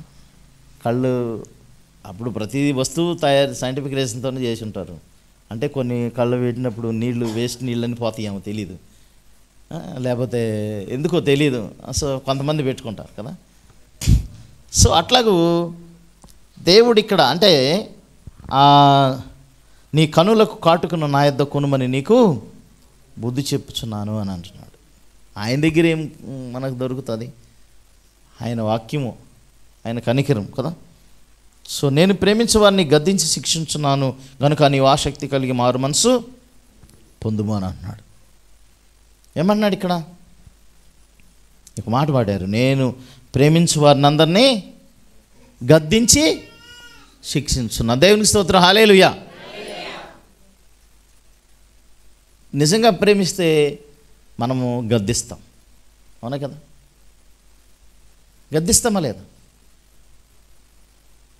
పగవాడు లెక్కలేని ముద్దులు పెడతాడంట. ఏంటంట? పగవాడు లెక్కలేని ముద్దులు పెడతాడు. స్నేహితుడు గాయములు మేలు కోరి గాయాలు చేస్తాడంట. ఏంటంట? గాయాలు చేస్తాడంట. మేలే కాదు, గాయం కూడా చేయాలి. అప్పుడప్పుడు గాయం ఎందుకు చేయాలి? సరి చేయబడాలి. ఏం చేయబడాలి? సరి చేయబడాలి. నేటి సంఘ వ్యవస్థలో సంఘ కాపరులకి గద్దించమని దేవుడు చెప్పాడు. గద్దించేమనుకో తెల్లారపాటికి నెక్స్ట్ సండే వేరే సంఘాలు ఉంటారు వాళ్ళు. ఇప్పుడు జరుగుతుంది అంతే. ఇప్పుడు ఏం జరుగుతుంది తెలుసా? ఏదైనా గద్దించేమనుకో నెక్స్ట్ సండే ఈయన ఏం మాట్లాడుతున్నాడు పాస్టర్ అని అంటాం కదా. నెక్స్ట్ సండే వేరే సంఘాలు ఉంటాం. సంఘాలు ఎక్కువ అయిపోయినాయి కదా ఇప్పుడు. సో కాబట్టి ప్రియమైన దేవుని బిడ్డలారా, గద్దిస్తున్నాడు దేవుడు. మనము గద్దింపుకి గద్దిస్తామంటే ఏంటండి? గద్దిస్తామంటే ఏంటి? సరి చేయటానికి కొన్ని మనకు జరుగుతాయి. సో ఆ విషయంలో ఇప్పుడు మా అన్న గ్రేస్ ఉంది, మరి 2-3 దెబ్బలు కొట్టాను. ఏదైనా మిస్టేక్ చేసింది అనుకోండి, అంటే ఎందుకు కొట్టాను చెప్పండి. ఆ మరలం ఇంకోసారి అగైన్ మిస్టేక్ చేయకుండా భయపడుతుంది, సరి చేసుకుంటుంది అనుకో. ఓకే, అట్లాగే మరి దేవుడు కూడా మనల్ని గద్దిస్తూ ఉంటాడు. ఎవరిని గద్దిస్తారు? ఆ హెబ్రీ రాసిన పత్రికలో మనం చూసుకున్నాం కదా మన గురువారం రోజు. హెబ్రీ రాసిన పత్రిక 12వ అధ్యాయము 5వ వచనం నుండి చదువుదాం, చూడండి. నా కుమారుడా, ప్రభువు చే శిక్షను తృణీకరించకుము. ఆయన నిన్ను గద్దించినప్పుడు విసుకకుము. ప్రభువు తాను ప్రేమించు వానిని శిక్షించి తాను స్వీకరించు ప్రతి కుమారుని దండించును అని కుమారులతో సంభాషించినట్లు మీతో సంభాషించు. చూడండి, ఆయన హెచ్చరికను మరచితిరి. ఇక్కడ ఎవరిని గద్దిస్తాం? మన కొడుకుల్ని గద్దిస్తాం, మన కూతుర్ని గద్దిస్తాం, కుమారుల్ని. అట్లాగే దేవుడికి మనల్ని అందరూ మనము కుమార్తెలము కాబట్టి మనల్ని గద్దిస్తున్నాడు, శిక్షిస్తున్నాడు. ఆ గద్దింపు శిక్షకు మనం విసుగు చెందవద్దు. ఓకే, కాబట్టి ప్రియమైన దేవుని బిడ్డలారా చూడండి, 7వ వచనం, శిక్షాఫలం పొందుటకే మీరు సహించుచున్నారు, దేవుడు కుమారులుగా మిమ్మల్ని సూచుచున్నాడు. తండ్రి శిక్షింపని కుమారుడెవడు? కుమారులైన వారందరూ శిక్షలో పాలు పొందుచున్నారు. మీరు పొందని ఎడల దుర్బీజులే కానీ కుమారులు కారు. మరియు శరీర సంబంధులైన తండ్రులు మనకు శిక్షకులై ఉండిరి, వారి యందు భయభక్తులు కలిగి ఉంటుంది. ఇట్లయితే ఆత్మలకు తండ్రి అయిన వానికి మరి ఎక్కువగా లోబడి బ్రతకవలను కదా అంటున్నాడు. కాబట్టి ప్రేమ దేవుని బిడ్డారు, ఇక్కడ మరి నేను ప్రేమిస్తున్నాను కనుక నేను గద్దిస్తున్నాను అంటున్నాడు. హెచ్చరిక, వార్నింగ్ కదా. ఇప్పుడు మరి నేను తాగొద్దురా బాబా అని గట్టిగా గద్దించాం. తాగటం వలన ఏంటి? శరీరంలో ఉన్న ప్రతి అవయవం చిన్న వయసులోనే ఖరాబ్ అయిపోతాయి. లివరు మెయిన్ చాలా పార్ట్స్ చాలా లోపల చాలా సున్నితంగా ఉంటాయి. గద్దిస్తాం. ఇప్పుడు సామ్యాలు ఉన్నాడు, కొనదాళ్ళు అన్న ఉన్నాడు. ఇప్పుడు ఈ కుర్రోళ్ళందరికీ ఇప్పుడు బైకులు ఎలాంటి బైకులు వస్తున్నాయి తెలుసా? ఆకాశంలో తేలిపోయే బైకులు వస్తున్నాయి. మరి వద్దురా, బయటికి వెళ్ళొద్దురు, అంత స్పీడ్ నడపొద్దురా అని నడుపుతాడు. ఎక్కువ మంది చాలా యాక్సిడెంట్లు ఎవరికి జరుగుతున్నాయి తెలుసా? యవ్వనస్తులే ఎక్కువ జరుగుతున్నాయి ఇప్పుడు, యాక్సిడెంట్లు ఎక్కువ. ఒకసారి మనం మామూలుగా వెళ్తూ ఉంటాం, సడన్గా వచ్చేస్తాడు వాడు. ఎంత ఫాస్ట్గా వచ్చేస్తాడంటే ఏదైనా గుద్దితే ఏమైపోద్ది, మా భయం వేస్తుంది ఒకసారి. అసలు వాళ్ళ ఫాస్ట్ చూస్తే ఎంత ఫాస్ట్ చూడండి. మనం ఏదన్నా గద్దించితే ఎవరో ఓర్చుకుంటున్నారా? ఇప్పుడు ఎదురు తిరుగుతున్నారు తల్లిదండ్రులకి, కక్ష పెంచుకుంటున్నారు, కోపం పెంచుకుంటున్నారు, పగ పెంచుకుంటున్నారు. ఇది మంచిది కాదండి. మనకి ఎవరినన్నా మనల్ని గద్దిస్తున్నారంటే, మనల్ని కొంచెం గట్టిగా మాట్లాడుతున్నారంటే వాళ్ళు మన మంచి కోసం అనుకోవాలి. అది గమనించాలి. మీకు విషయం తెలుసా, మనం ఇది తప్పని తెలిసి కూడా గద్దించకపోతే కూడా అది కూడా పాపం అంట. పాపం అని తెలియని చాలా ఉన్నాయి మనకి, తెలుసా మీకు? కోప్పడాల్సిన విషయంలో కోప్పడకపోతే కూడా పాపమేనంట. విషయం తెలుసా? ఒకసారి పాలంజ గారు రాసిన బుక్లో నేను చదువుతూ ఉంటే నాకు ఆశ్చర్యం అనిపించింది. కొన్ని మనం చేయాల్సినవి కూడా చేయకపోతే కూడా పాపమే. చేయాల్సినవి చేయకపోతే కూడా పాపమేనండి. కొన్ని మనకు డైరెక్ట్గా అండ్ ఇండైరెక్ట్గా ఉంటాయి. మనకేంది డైరెక్ట్గా రాస్తేనే అనుకుంటాం కాదు, అది ఇండైరెక్ట్గా చాలా విషయాలు ఉంటాయి. బైబిల్ ఒక మాట ఉంది, విశ్వాసం కానిది ఏదో అదే పాపం అని ఉంటుంది. చాలాసార్లు మనం విశ్వసించం. ఏదైనా బాధ వచ్చింది ఏంది కుళ్ళి ఏడుస్తూ కూర్చుంటాం, బాధపడిపోతాం. అంటే నీకేమీ లేదు, విశ్వాసం లేదు. నువ్వు దేవుడి పిల్లాడు, నువ్వు ఎందుకు అట్లా బాధపడుతున్నావు, ఏడుస్తున్నావు ఎందుకు అనవసరంగా? శరీర సంబంధమైన విషయాల మీద ఎందుకు ఏడుస్తున్నావు? ఆత్మ సంబంధమైన ఆత్మానుసారి నేను దుఃఖపడు. అయ్యో నేను దేవుళ్ళు ఎదగలేకపోతున్నానే, దేవుళ్ళు నడవలేకపోతున్నానే, ఈ విషయంలో దుఃఖపడు. అందరి కానీ పక్కన వాళ్ళు అన్నారు, మా ఆయన ఇట్లా అన్నాడు, పక్కన వాళ్ళు ఇబ్బంది పెడుతున్నారు, అది ఈరోజు ఇంత బాధలు వెళ్తే మళ్ళీ పాస్టర్ గారు మళ్ళీ తిట్టి పంపించాడు. వీటి మీద కూడా మనసు ఉంచేది. వీటి మీద మనసు ఉండాలి మనకి. ఆత్మ విషయాల మీద ఎదగలేకపోతున్నానే, దేవుని పరిచర్యలో పాల్గొనలేకపోతున్నానే, వాటి విషయంలో దుఃఖపడండి. ఆత్మానుసారమైన దుఃఖం రక్షణార్థమైన మారుమనసు కలుగజేస్తుంది. కాబట్టి ప్రియమైన దేవుని బిడ్డలారా, ఆ రీతిగా మనము ఆత్మానుసారంగా జీవించడానికి ప్రయత్నించాలి. అక్కడ అంటున్నాడు, ఎవరిని శిక్షిస్తున్నాడు? అందుకనే నేను నిన్ను ప్రేమిస్తున్నాను కనుక శిక్షిస్తున్నాను అంటున్నాడు. ప్రియమైన దేవుని బిడ్డలారా చూడండి, అక్కడ చూడండి, వాక్యం చూద్దాం. నేను 19వ వచనం, ప్రేమించు వారిని అందరినీ గద్దించి శిక్షించున్నాను కనుక నీవు ఆసక్తి కలిగి మారు మనసు పొందుము అని అంటున్నాడు. మారు మనసు అనేది అంట దేవుడిచ్చే అనుగ్రహ ఐశ్వర్యం అంట. ఏంటది? దేవుడిచ్చే అనుగ్రహ ఐశ్వర్యం.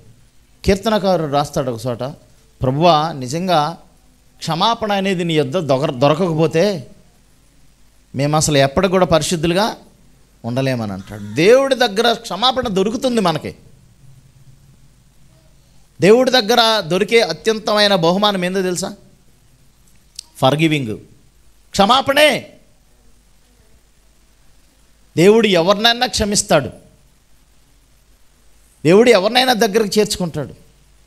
ఒకవేళ మన తల్లిదండ్రులు మనం ఎక్కువగా దోషాలు చేస్తే మనల్ని పట్టించుకోరేమో, తోసివేస్తారేమో, మన స్నేహితులు అనేవాళ్ళు తోసివేస్తారేమో. కానీ దేవుడు మాత్రం మనం ఏ తప్పు చేసినా ఆయన క్షమించి ప్రేమించి మరలా మెనీ టైమ్స్ దేవుడు ఎన్నో అవకాశాలు ఇస్తున్నాడు. అందుకనే మనం మరి ఆసక్తి కలిగి మారు మనసు పొందాలంటున్నాడు. ఏమంటున్నాడు అక్కడ? ఆసక్తి కలిగి మారు మనసు పొందు. ఇదిగో నేను తలుపు వద్ద నిలుచుండి తట్టుచున్నాను, ఎవడైనా నా స్వరం విని తలుపు తీసిన ఎడల నేను అతని వద్ద వచ్చి అతనితో నాతో కూడా అతను భోజనము చేయదమంటున్నాడు. ప్రియమైన దేవుడు, నేను తలుపు వద్ద నిలుచుండి తట్టుచున్నాను అంటున్నాడు. అంటే అర్థమైంది, ఎదవాకిటి నేను ఉండాను, నేను నిన్ను తట్టుచున్నాను అంటున్నాడు. చాలాసార్లు దేవుడు మన మనసుకి చెప్తా ఉంటాడు, ఇది చేయకూడదు, నా దగ్గరకు రా అని. చాలాసార్లు తిరస్కరిస్తాం మనం, దేవుడి దగ్గరికి వెళ్ళాం. చాలాసార్లు ప్రార్థన చేయం, చాలాసార్లు దేవుడు అనేక విషయాలు చెప్తా ఉంటాడు, కానీ మనం ధిక్కరిస్తాం, దేవుడి మాటకు లోబడం.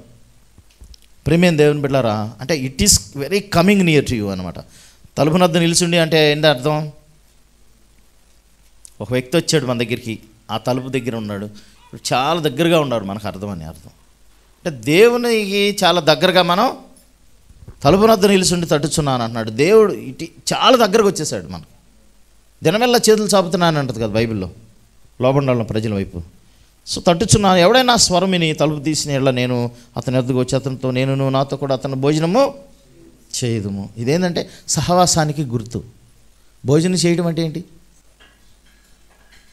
భోజనం చేసేటప్పుడు కూడా ఎక్కువ ఎవరికైనా మనం ఆతిథ్యం ఎందుకు ఇస్తామో తెలుసా? కొంచెం రిలేషన్ బిల్డ్ అవుతుంది. ఆతిథ్యంలో ఉన్న గొప్పతనం ఏంటంటే రిలేషన్ బిల్డ్ అవుతుంది. కొంచెం క్లోజ్గా మాట్లాడుకుంటూ ఉంటాం, అనేక విషయాలు, మా బాధల కష్టాలను చెప్పుకుంటూ ఉంటాం, వాళ్ళు మన బాధల కష్టాలను చెప్పుకుంటాం. చక్కగా అదొక సహవాసం అనమాట. సో సహవాసానికి గుర్తు భోజనం చేయడం అనేది ఏంటంటే సహవాసానికి గుర్తు. యోహాను రాసిన పత్రికలు ఉంటుంది కదా, అన్యోన్య సహవాసం గలవారమే అందాను. మన సహవాసం ఎవరితో? క్రీస్తుతోగాను, తండ్రితోనూ, మరియు మన సహోదరులతో సహవాసం కలిగి ఉండాలి అని అంటున్నాడు. ప్రియమైన దేవుని బిడ్డలారా, కాబట్టి దేవుడే మనతో సహవాసం చేయాలని ఇష్టపడుతున్నాడు. దేవుడే మనతో ఉండాలనుకుంటున్నాడు కదా. కాబట్టి మరి ఆయన మాటకు మనం లోబడాలి. ప్రియమైన దేవుని బిడ్డలారా, చూడండి, దేవుడే మనకు తోడుగా ఉండి వస్తున్నాడు సరే కదా. ఒకసారి మనం గమనించినట్లయితే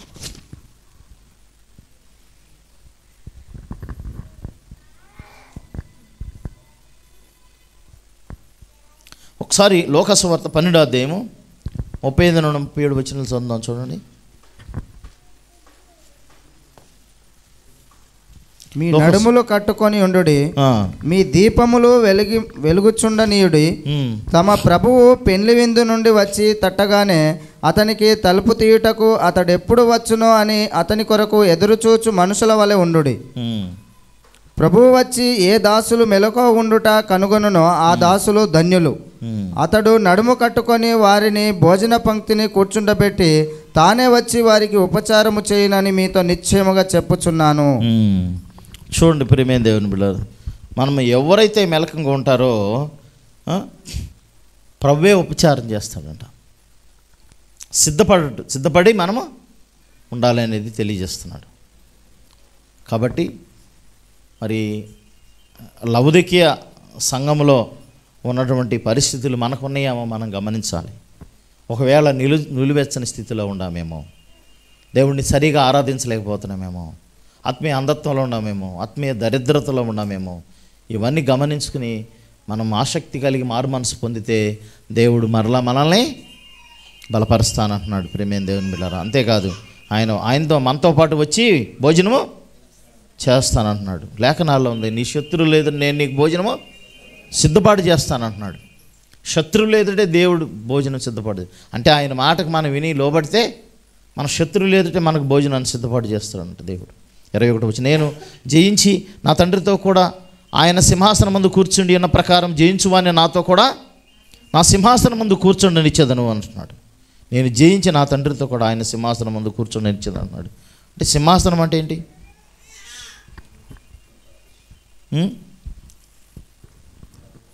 సింహాసనం అంటే ఏంటి? కూర్చునే ప్లేస్ కదా. మరి ఆయనతో పాటు మనం ఉండబోతున్నామంట రేపు పరలోకంలో. ప్రకటన గ్రంథంలో ఉంటుంది కదా 21వ అధ్యాయంలో 3-4 వచనాలు చెప్తాడు. ఇదిగో దేవుని యొక్క నివాసము మనుషులతో కూడా ఉన్నది. ఆయన వారితో కాపురముండును, వారు ఆయన ప్రజలై ఉందురు. దేవుడు తానే వారి దేవుడై ఉండి వారికి తోడై ఉండును. ఆయన వారి కన్నుల ప్రతి బాష్ప బిందువును తుడిచివేయును. మరణం ఇక ఉండదు, దుఃఖమైన నేర్పైనను వేదనైన ఇక ఉండదు. మొదటి సంగతులు గతించిపోయానని సింహాసనంలో నుండి వచ్చిన గొప్ప స్వరం చెప్పటం వింటిని.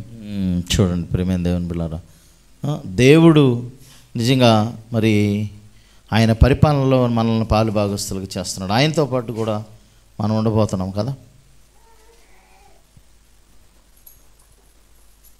6వ వచనం కూడా చదువుదాం. ప్రకటన గ్రంథం 20వ అధ్యాయం 6వ వచనం.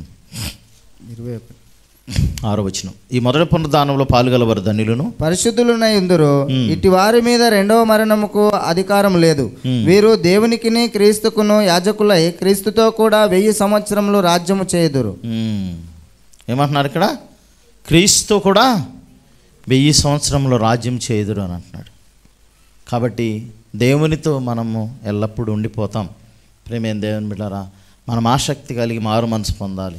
దేవుడు అనేక రకాలైన ఛాన్సెస్ ఇస్తున్నాడు, అనేక రకాలైన అవకాశాలు ఇస్తున్నాడు మారు మనసు పొందటానికి కదా. మారు మనసు పొందుదాం. ప్రభు మరొకసారి హెచ్చరిక చేశాడు. ఒకవేళ మనం ఏదన్నా ఇంకా దేవుణ్ణి దుఃఖపరిచే విషయాలు మనలో ఉండేమో సరి చేసుకుందాం. మనం ఆత్మానుసారంగా జీవిస్తే శరీర క్రియలు నెరవేర్చం కదా. శారీరకంగా జీవిస్తే సావాల్సిన వారై ఉంటారు అని అంటున్నాడు.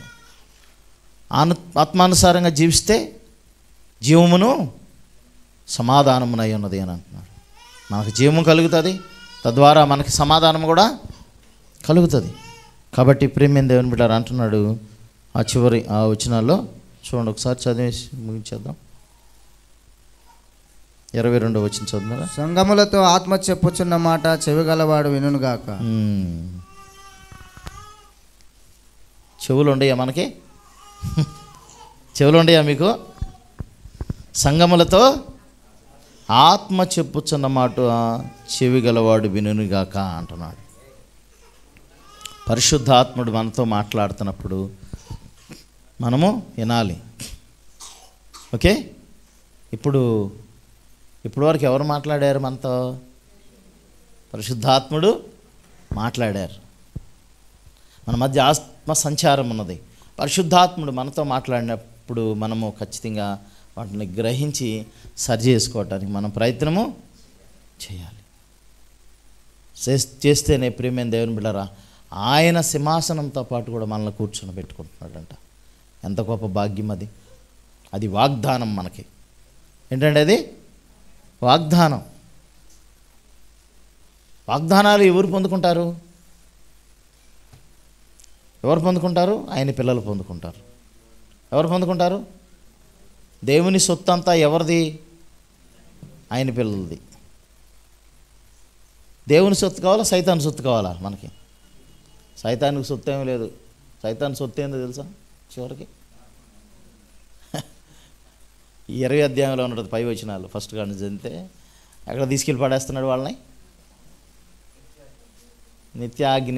నిత్యాగ్నిలోకి కదా. వాడికి స్వాస్థ్యం అది. మన దేవుడి మాట ఏం లేదు, మనకు కూడా స్వాస్థ్యము అదే అవుతుంది. ఓకే, ఏది స్వాస్థ్యం కావాలి నీకు? దేవుడి పరిశుద్ధ వాక్యం దీవించిన గాక. ఆమేన్. కాబట్టి ప్రియమైన దేవుని బిడ్డలారా ప్రార్థన చేసుకుందాం. మమ్మల్ని మిక్కిలుగా ప్రేమించిన ప్రియ పరలోకపు తండ్రి వందనాలు. లవదికీయ సంఘములో నాయన వారు నులివెచ్చని స్థితిలో ఉన్నారని హెచ్చరిక చేశారు. అవునయ్యా, మేము కూడా నులివెచ్చని స్థితిలో ఉంటే దయచేసి ప్రభా మేము ఆసక్తి కలిగి మారు మనసు పొందటానికి కృప చూపించండి. అవునయ్యా, మేము ఈ లోకానుసారంగా జీవించడానికి చాలా తాపత్రయపడతా ఉంటాం, చాలా ప్రయాసపడతా ఉంటాం. అది కాదు నాయన, ఆత్మానుసారంగా జీవించడానికి ప్రయాసపడాలి, ప్రేమ కలిగి ఉండేటకు ప్రయాసపడాలి, మేలు చేయుటకు ప్రయాసపడాలి, మా సహోదరుల్ని ప్రేమించుటకు మంచి క్రియలు కలిగిన విశ్వాసంతో మేము వెళ్ళుటకు కృప చూపించండి. కలుపులమయ్యా, మా పట్ల మీ కృప చూపించండి తండ్రి. ఆయన ఆత్మ సంగములతో మరి చెప్పుచున్నమాట చెవిగలవాడు వినుగాక అని చెప్పారు. అవునయ్యా, మాకు గ్రహించే శక్తిని మా ప్రియులు ప్రతి బిడ్డ కూడా దయచేయమని ప్రార్థన చేస్తున్నాను. దాటిపోవద్దు, కృప చూపించి మాతో మాట్లాడినందుకు వందనాలు చెల్లిస్తూ వాక్యం మా హృదయంలో ఫలింపు చేయమని యేసు పరిశుద్ధ నామమున అడిగి వేడుకొని ప్రార్థన చేస్తున్నాం తండ్రి. ఆమేన్.